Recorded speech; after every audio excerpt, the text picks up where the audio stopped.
Everyone, চলো তোমাদের সঙ্গে বাচ্চা মাছের ঝালের একটা রেসিপি শেয়ার করি।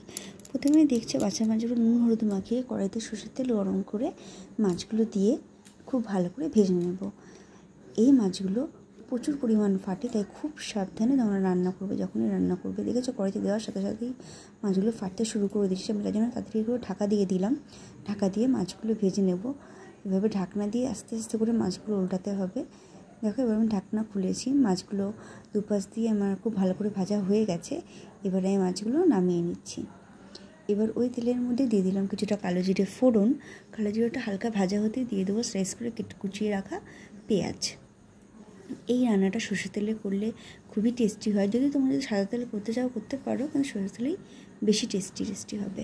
দেখো পেঁয়াজটা ভাজা ভাজা হয়ে গেছে। এবার আমি এতে দিয়ে দিলাম টমেটো আর কাঁচা লঙ্কা বাটা, আর নুন হলুদ আর শুকনো লঙ্কা গুঁড়ো দিয়ে খুব ভালো করে মশলাটা কষিয়ে নিচ্ছি।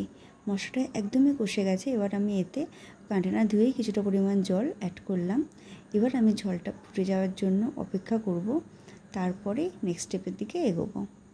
দেখো না, ঝোলটা খুব সুন্দরভাবে ফুটে গেছে।